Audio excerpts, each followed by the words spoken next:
Hey, this is Pam Perry, and we are here with the Speakers Magazine show.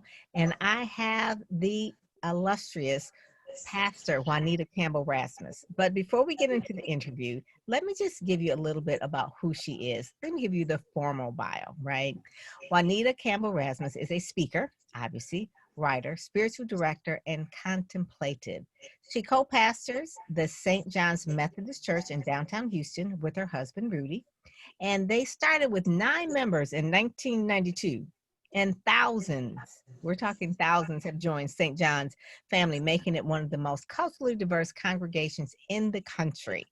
Pastor Juanita has served as a member of the board of directors of Renovari, and its ministry team founded by Richard Foster. Additionally, Juanita served as the board of her alma mater, Houston Graduate School of Theology, and on the advisory boards of Rice University's Religion and Public Life Program and Remind or Houston. I guess it's is it Remind? Remind Houston. Okay. So it's just written a little bit different there. She also co-founded Bread of Life, a nonprofit with Pastor Rudy in 1992, and began serving meals to the homeless in the sanctuary at St. John's. Okay, that was pretty different to do in that United Methodist Church. Juanita most recently teamed up with Tina Knowles, Lawson, and Beyonce to help 40,000 flood victims recover in the wake of Hurricane Harvey in Houston. In addition to addressing the issues of health and disaster relief, Juanita launched the, let's go here, Timona's Community Development Corporation in 2006, which recently completed over $30 million housing development projects for the previously homeless in downtown Houston. That is such good work. She also founded the Art Project Houston to empower the city's homeless to become hope-filled painters and artisans who craft their own livelihood and create lives filled with new possibilities, which is really one of the main things why we wanted to have her on today, because this season, people need new possibilities. They may not be homeless, but this COVID-19 has made people feel like a certain way. Yeah, and exactly. So I just thank you so much for coming on. She is the author of the brand new book, Learning to Be. Okay, there we go. Bam. I love it. And the book is not out yet, but it will be out soon. It is published by InterVarsity Press, which has been a process in itself, Juanita, publishing the book. But tell us about the process that came before the book.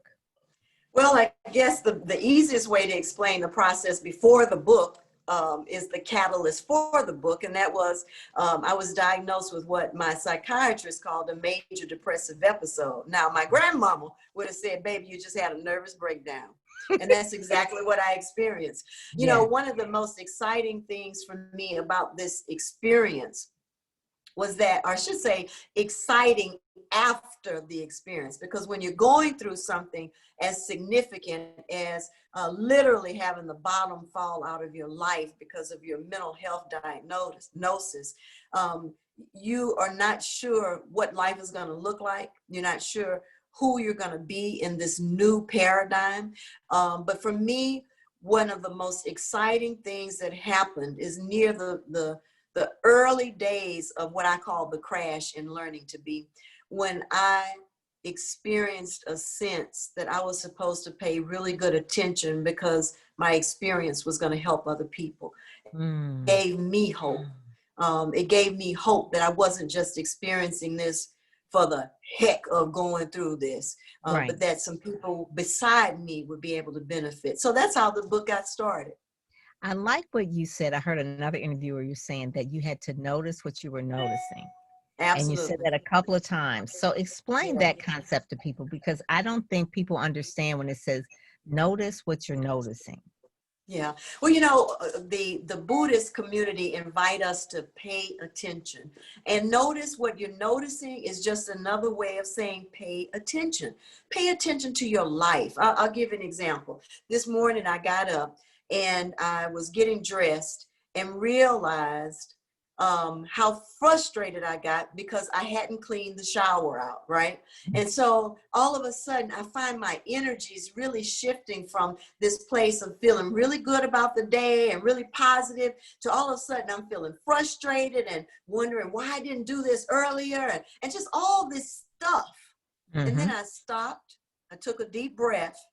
And I said, okay, so what is this really about? That's an example of noticing what you're noticing, not just allowing yourself to spiral down into an emotional pit, Right. but to notice what you're feeling, to give yourself permission to be in that space and say, okay, now what is this really about? And so what it was about for me was actually the fact that during quarantine, I'm in an apartment. And I had expected that the company would have cleaned the shower, and they did not. So Right. all of a sudden, I am finding myself totally caught up in this whirlwind based on the fact that I am disappointed that these people didn't do what they said. So I had to pull myself together, notice what I was noticing. What am I feeling? What is this really all about? Giving myself permission to be present to what I'm feeling. So when we talk about noticing what you're noticing, we're saying stop, take a deep breath, observe, and then pay attention. You know, if somebody else had to come into the bathroom, if my husband, my daughters are here, we're helping and take care of our brand new grandbaby and trying to, you know, quarantine between two different condos. It's a beautiful community, let me tell you. But if somebody else had walked in that bathroom and I hadn't done my stop, took a deep breath, observed, and then paid attention to what I was feeling, I could have easily said, why'd you come in the bathroom? Can't you say I'm cleaning up the bathroom? You see? And Exploding. Exactly. And so when we take the time to stop, take a deep breath, observe, and then pay attention. When we take that process into making it a part of our everyday life, it helps us with our mind, body, spirit connection. It helps us in our communication and our relationships with others. It helps us to ground our well-being. I love that. I think part of my crash was because I hadn't paid attention to what was happening. I hadn't noticed what I was noticing. I hadn't noticed how wired up I was. I hadn't noticed the effect of hearing congregant stories over those years that I was experiencing secondary trauma by listening to other people's traumatic stories. As a pastor, that's part of my job, right? But nobody told me that I could be sitting there hearing their story and I'm starting to feel all their stuff. Internalize. Yes, because you care. So Pastors care. exactly. And so if they told you something traumatic and it rolls off your back too easily, it's like she doesn't have an empathetic gene. Right. Exactly. Exactly. But you have too much empathy, then it can be.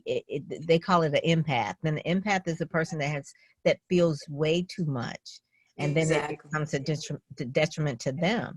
So explain to me where right now in this situation where we are in our country, people are having to shelter in place, quarantine, do things that they normally, men are going crazy, they can't go to sports.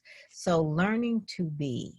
Yeah. Where did that name come from? Learning to be myself, learning to be present, learning to be mindful, learning to be. It's such a powerful statement. I love that. Thank you. Thank you, Pam. I tell you, during that course of recovery, well, diagnosis first, living through all of that, not knowing what was going on with me. And then when I saw my psychiatrist, her naming what it was, shortly after that, around the time when the spirit just kind of downloaded in me that you're in a course. And the name was given to me then, Learning to Be, except originally the title was called Learning to Be in a Doo-Doo World. And I would always say, you can take that doo-doo any kind of way you want to, okay? Because sometimes things are just kind of like they are right now. They're just a little chaotic. They're like the rug has been pulled from under our feet. But just as clearly as we have been given a physical protocol for moving through COVID-19, for moving through this justice uprising, we also have a mental protocol that I am suggesting to people. And that first one is to be aware of your narrative. Pay attention to the story you've been telling yourself. Because whenever we find ourselves in crisis and transition, our childhood happiness program comes up. Yes. Let me share my story, what that was like. For me, my childhood happiness program was based on being a good little girl. Mhm. Good little girls don't do that. Good little girls don't drink, they don't smoke, they don't cuss, they don't do all this stuff that good little girls don't do, right? And Mhm. then you end up creating this life based on rules. And then you expect everybody to play by the rules. Then you expect that anybody that's not playing by the rules, they ought to just fall off the end of the earth because you're a good little girl. And if people aren't being good little girls and boys, then everybody must be bad little girls, boys, right? So watch your narrative. Narrative. You know, That's one what of you the talk best about in your. things. That's what you talk about in your TED Talk. Mhm. Exactly. When Mhm. we pay attention to the story we've been telling ourselves, one of the first things I found out is that some rules are meant to be broken. All Uh-oh. right. Here we go. Why? Because rules are like training wheels on a child's bike. What would it look like to be 20 years old riding around with training wheels on? All right. And so there are some rules that we've created for ourselves, some paradigms, some ways of thinking, some belief systems that no longer serve us. Mm. So take the training wheels off. Oh. If you look at the Hebrew text, it says that when I was a child, I thought as a child. Now that I've become mature, I put away childish things. That's a real action. That put away comes from the word kartagio, the Greek word kartagio, which is like disassembling something, taking the training wheels off the bike. It has to start with an intention Mhm. that I no longer need this. This doesn't serve me anymore. So if it doesn't serve me anymore, what am I waiting on to begin to think a new way, create a new pattern, create a new belief system for myself that Pattern. honors the me that I'm longing to be? So Mhm. in COVID-19, I want to encourage people to, number one, pay attention to your narrative. Mhm. Number two, pay attention to what gives you life. What gives you life? You know, one of the things I realized is that, and I talk about this in Learning to Be, is that when I was a little girl, I loved jumping off of stuff. I'd jump off my grandmother's porch. I'd jump out of the trees. And every now and then she'd catch me, and you know what she'd say: Juanita, stop doing that before you fall and break your what? Behind. Neck, Mhm. butt, whatever, right? Whatever. Mhm. And so we have to pay attention to the fact that there are some things that intuitively give us life, but they might also scare the people around us. And Mhm. so in Learning to Be, I talk about my going skydiving as Ah. one way of doing something that I loved and desired and had dreamed about doing, but people around me were scared. And so I dialed my dream down Mm. so that it would suit other people. So I Mhm. want to encourage you, number one, be aware of your story, your narrative. And then Yeah. number two, tune Agree. in and tune up with things that really give you life. If we're going to make it through COVID-19, and I believe we will, Yeah. then we have an opportunity to be transformed. That means we've got to notice what we're noticing. There you go. That's it. I love that. Because if we notice what we're noticing, things that typically could give us a whole nother shift of our energy, like you said, it's like at a certain point in time, you're going a certain way, and it's like, well, what is that about? And then we dial back and we stop and we say, you know what, this is where I am right now. It's almost like mindfulness in a way.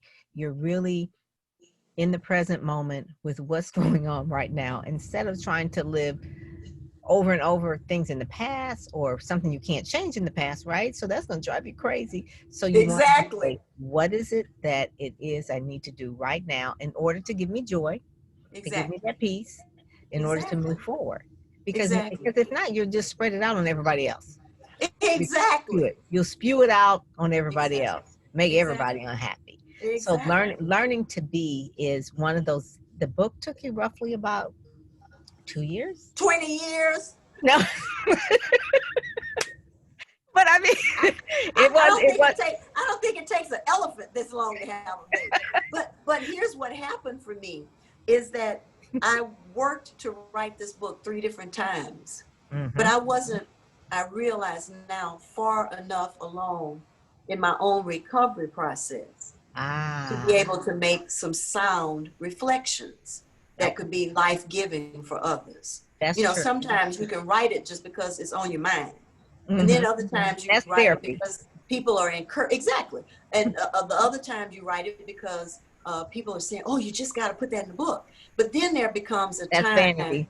Exactly. Then there becomes this time that you know that is being called into the world. That's it. For such a time as this, But such a because the time as book this. is what everybody needs. You had what they quote a nervous breakdown, and most people going through this thing may feel like they had a nervous breakdown and that people don't understand what they're going through. Exactly. But Exactly. you do. Over the period of time, you talk about in the book about being in a car crash on the way to work, trying to do the incense. Exactly. And I remember saying, I remember having one of those episodes. I was doing an event for, I think it was Sweetest Day for all my girlfriends and all my friends, and I was rushing, trying to get everything together. And I think I was going to the bookstore to get some more books for people and doing this and doing that. And for whatever reason, the parking lot going to the bookstore was empty. It was a church parking lot. And I, for whatever reason, looked down and looked up, and I ran into one of those light poles in the middle and destroyed my car. I was okay, but I just all of a sudden I looked up and I was rolling into the pole, and I was like, how did I hit this pole? I I called my husband. It's like I had an accident, and it's like there's no one in this parking lot. How did you? I don't know. I was caught up in the busyness and just Exactly. living Exactly. 50 steps beyond where I needed to be, trying to think what's next, trying to check everything off the Exactly. box. Exactly. And And that's why I said we got to stop. Mhm. We have to stop. When we I find think ourselves in that kind COVID-19 of, has made a lot of people just stop, I'm pause. here to tell you, it's giving us permission to stop whether we wanted to or not.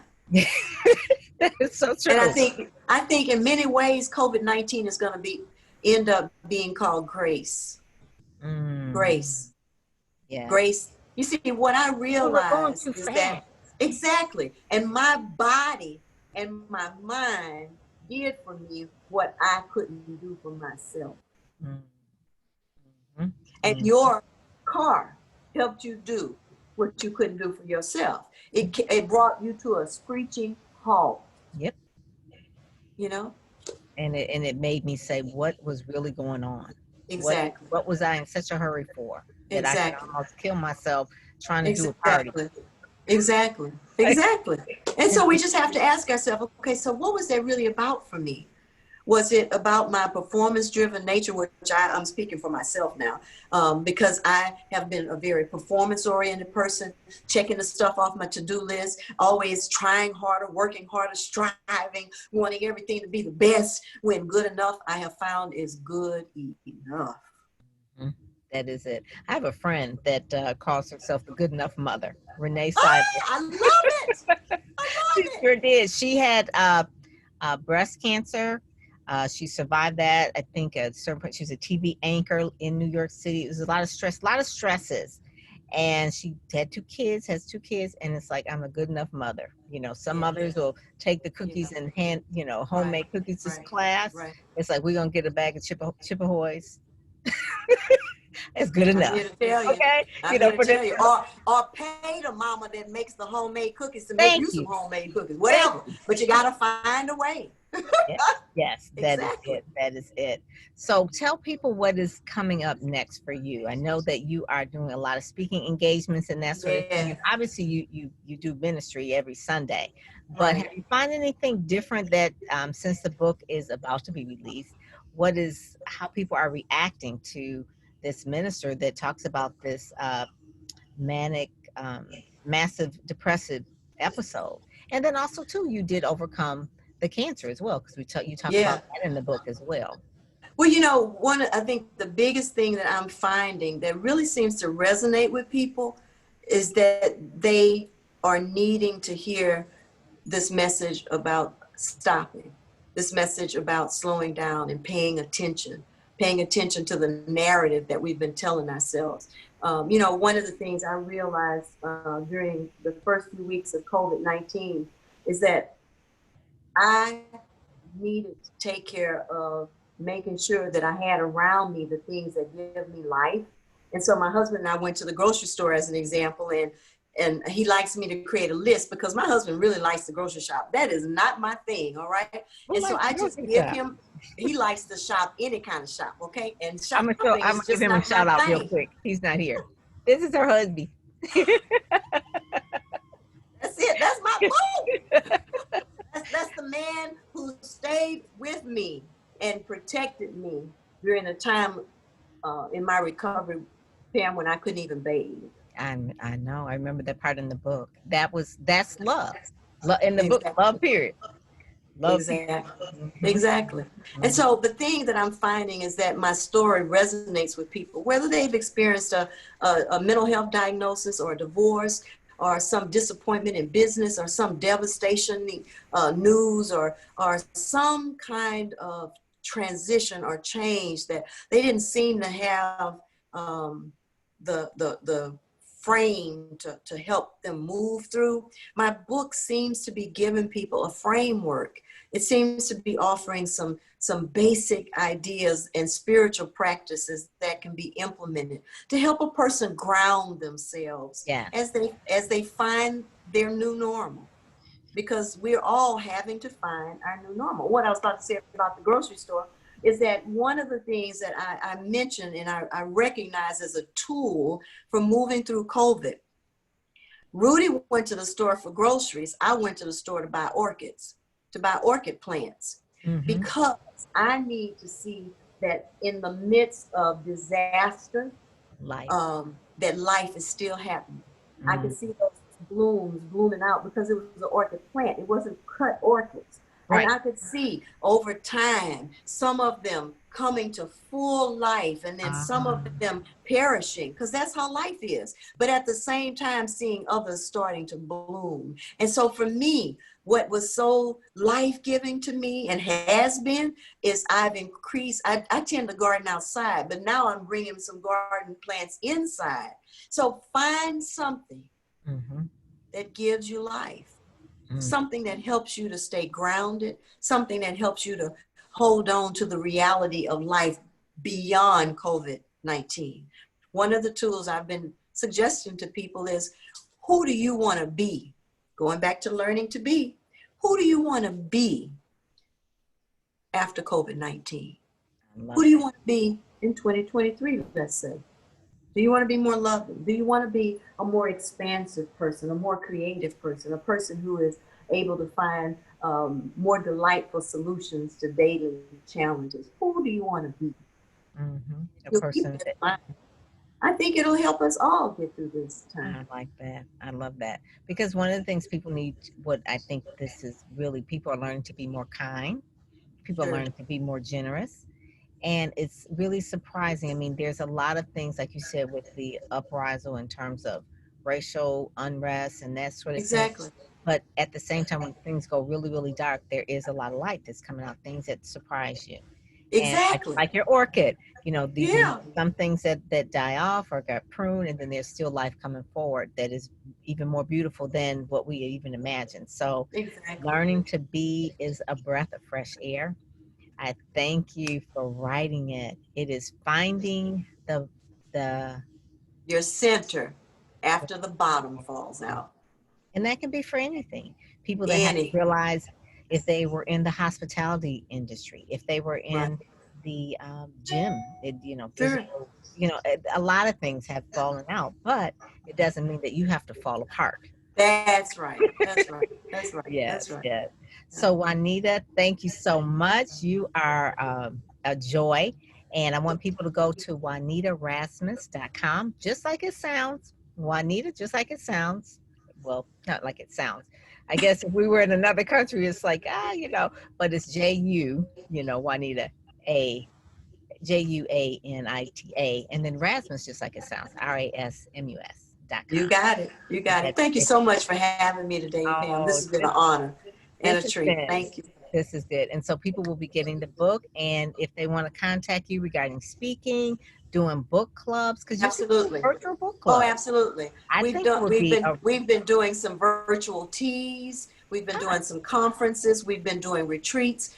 So all of this has been happening virtual. So whereas COVID-19 has had some devastating effects, and certainly we grieve those losses, we yeah. can also begin to pay attention to what creative opportunities is COVID-19 creating for for us. Yeah. And so for me, it's created some beautiful opportunities. I love that. I love that because one of the things we can do some virtual book clubs because now we can Absolutely. do a book club. You don't have to be in my city. You don't have to be in my living That's room, right. but you can be Exactly. on Zoom.